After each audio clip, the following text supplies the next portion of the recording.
Noah se réincarne un jour en noble, mais il y a un problème majeur. Il suffit de jeter un œil à cet écran de statut, rien d'autre que la déception pure et simple de parents asiatiques. Il est né en tant que 13e prince de la famille royale impériale, et l'empereur est très intéressé de voir son nouveau petit garçon. Il est informé que l'affinité magique la plus élevée de Noah est avec l'eau, il décide donc de lui offrir un fief près de l'eau comme premier cadeau d'anniversaire. Dès qu'il dit cela, Noah remarque que quelque chose apparaît à côté de sa magie de l'eau de rang E. L'empereur demande alors à voir l'écran de statut de Noah, et Noah est un peu inquiet, car avec un tel bulletin, il finirait certainement par être jeté à la poubelle, mais miraculeusement, lorsque son écran de statut s'affiche, sa statistique de magie de l'eau est passée du rang E au double rang S. Tout le reste est toujours un solide F, mais qui s'en soucie? Un bébé possède la statistique de magie de l'eau la plus élevée qu'ils aient jamais vue, et cela indique clairement qu'il deviendra un génie de la magie de l'eau à l'avenir, alors l'empereur prend Noah en affection. La raison pour laquelle sa magie de l'eau est de rang SS est due au fief que son père lui a accordé à sa naissance, bien que sur son écran de statut personnel, elle apparaisse toujours comme un E plus S. Les autres augmentations de ses statistiques proviennent de ses servantes, et il ne sait toujours pas pourquoi, mais il semble que plus il a de serviteurs, plus il devient fort. Quant à son niveau, il n'est encore que de 1, mais il peut apparemment être augmenté à l'infini, donc il finira forcément par devenir surpuissant, mais pour l'instant, il est encore assez faible. Pendant qu'il prend son petit déjeuner, l'une de ses servantes, Evelyne, vient l'informer que ses frères, plus précisément le premier et le 4e prince, sont venus le voir. Normalement, recevoir la visite de ses frères serait une bonne chose, mais au cours des 6 dernières années, Noah a appris que ces deux-là sont de véritables crétins, il doit donc être très prudent lorsqu'il a affaire à eux. Il se rend dans le salon pour rencontrer ses frères et, après les salutations d'usage, le premier prince annonce qu'il a apporté un cadeau pour Albert. Il demande alors à son serviteur d'apporter le cadeau et, dès que Albert voit l'épée, il comprend immédiatement qu'elle est maudite. Il peut littéralement voir les âmes tourmentées des morts qui l'entourent, et Albert sait très bien que cette épée est hantée, mais il fait semblant de croire qu'il s'agit d'un cadeau normal. Noah ne peut en aucun cas refuser un cadeau du prince héritier, il est donc obligé de l'accepter même s'il sait que cela ne se terminera probablement pas bien. Il saisit la poignée et la soulève tandis qu'Albert explique avec désinvolture qu'il s'agit d'une épée magique d'eau et que plus de 120 chevaliers sont morts en essayant de l'utiliser. Noah est surpris d'entendre cela, alors il relâche son emprise sur l'épée, mais le 4e prince lui dit qu'il n'y a pas lieu de s'inquiéter car jusqu'à présent, tous ceux qui n'étaient pas dignes de l'épée sont morts au moment où ils l'ont prise, donc si la malédiction devait l'affecter, il serait déjà mort alors qu'il est.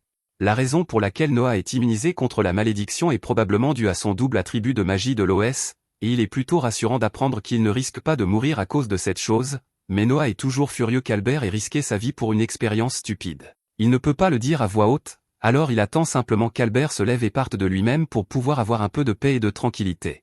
Plus tard dans la journée, Noah marche dans les couloirs avec l'une de ses servantes, Zoé, et il remarque qu'elle semble malheureuse, alors il lui demande si quelque chose ne va pas. Zoé ne veut pas déranger Noah en lui parlant de ses problèmes, alors elle répond qu'elle va bien, mais Noah est certain que ce n'est pas le cas, alors il lui ordonne de lui dire immédiatement quel est le problème. Zoé s'exécute et dit à Noah qu'elle souhaite en fait prendre un congé pour régler des affaires familiales. Noah lui demande de quelles affaires familiales il s'agit, et elle lui explique que sa ville natale a récemment été inondée et que la ferme de sa mère a été emportée par les eaux, de sorte qu'elle n'a actuellement aucun moyen de subvenir à ses besoins.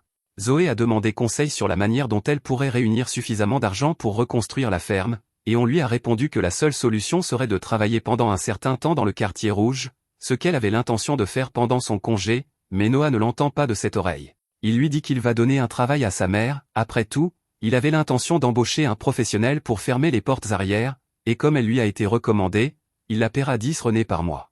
Zoé demande à Noah s'il est sûr de son choix, car 10 renés est un salaire bien supérieur à la moyenne, et elle n'a jamais entendu parler d'un travail consistant à fermer les portes arrière, mais c'est parce que Noah vient de l'inventer. Il veut aider Zoé, et c'est son argent de toute façon, alors qui va l'en empêcher? Il lui dit également qu'il possède une vieille maison à la périphérie de la ville, et qu'elle et sa mère peuvent y séjourner afin de ne pas avoir à se soucier du loyer. Zoé lui a été fidèle toute sa vie, il est donc hors de question qu'il la laisse vendre son corps dans le quartier rouge à cause d'une inondation. Mais en parlant d'inondation, Noah a encore une chose à faire. Il appelle son majordome, Dylan, et lui ordonne de prendre des dispositions pour acheter autant de terres que possible qui ont été endommagées par l'inondation. Dylan et Zoé sont tous deux choqués d'entendre cela, mais Noé leur explique qu'il y aura forcément des escrocs qui tenteront d'arnaquer toutes les personnes innocentes qui viennent de perdre leurs moyens de subsistance, et qu'il veut donc les protéger avant que cela ne se produise. Dylan reste sans voix, car il n'arrive pas à croire que Noé ait pu prédire les conséquences aussi longtemps à l'avance, alors qu'il n'a que 6 ans et très peu d'expérience. Noah a souvent été confronté à ce genre de situation dans sa vie passée, mais il ne peut pas leur en parler, Alors il passe à autre chose sans donner d'explication.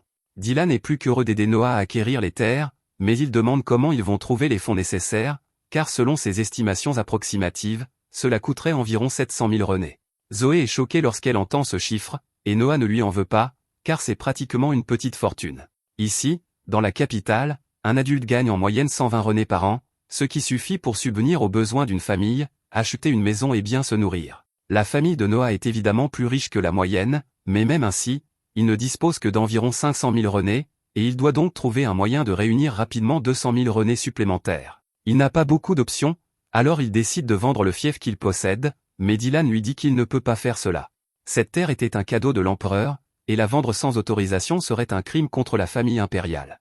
Noah en est conscient, mais il veut quand même le faire car il n'a pas d'autre choix, et il est prêt à accepter la punition que son père décidera de lui infliger. Le lendemain, Noah et ses serviteurs sont occupés à se préparer à se rendre dans les terres inondées lorsqu'il reçoit la visite inattendue du 4e prince, Henri. Albert est peut-être un crétin, mais Henri est en fait plutôt sympa une fois qu'on apprend à le connaître, et il se soucie sincèrement de Noah. Il est donc venu l'avertir que l'épée qu'Albert lui a donnée a une volonté propre, et que même s'il est immunisé contre la malédiction, il devra tout de même gagner sa reconnaissance avant de pouvoir l'utiliser en toute sécurité.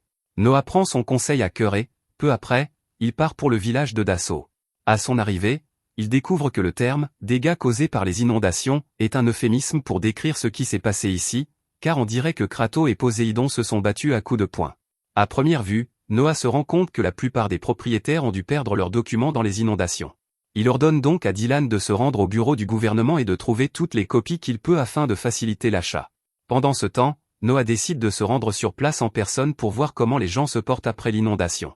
Zoé tente de l'en empêcher, car la reconnaissance n'est pas une tâche qui incombe à un prince, mais il lui répond qu'il y ira qu'elle le veuille ou non, et qu'elle peut soit l'accompagner, soit attendre dans la calèche jusqu'à son retour. Zoé accepte à contre-cœur d'accompagner Noah pour enquêter, et la situation est aussi grave qu'elle en a l'air, toutes les récoltes ont été complètement détruites, il n'y a donc aucune chance qu'il y ait une récolte cette année, et sans récolte, les villageois ne pourront pas survivre. À ce moment-là, Noah entend une cloche sonner et remarque que tous les villageois ont commencé à se rassembler sur ce qui était autrefois la place du village.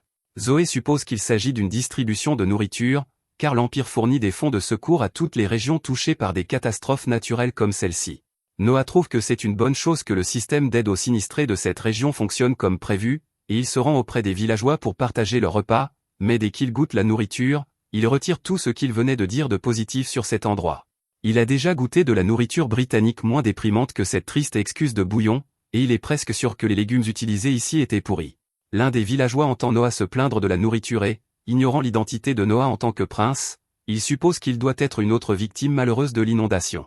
Il dit à Noah que la nourriture est toujours comme ça et que même s'ils se plaignent, rien n'est fait à ce sujet, car les personnes qui préparent la nourriture se moquent éperdument de choses stupides comme la santé ou l'intoxication alimentaire. À ce moment-là, Noah entend une annonce concernant une inspection, alors il demande à Zoé de quoi il s'agit, et elle lui explique que le représentant du gouvernement local, Lord Gérald, est venu inspecter la qualité de la nourriture. Gérald s'approche de la marmite contenant le mystérieux ragoût et trouve que cela a l'air immangeable, mais comme ce n'est pas lui qui doit le manger, il s'en moque. Il demande au chef de lui préparer un vrai repas à la maison, ce que celui-ci accepte volontiers, car ils ont conclu un accord. Cependant, Noah refuse de laisser un comportement aussi cruel impuni.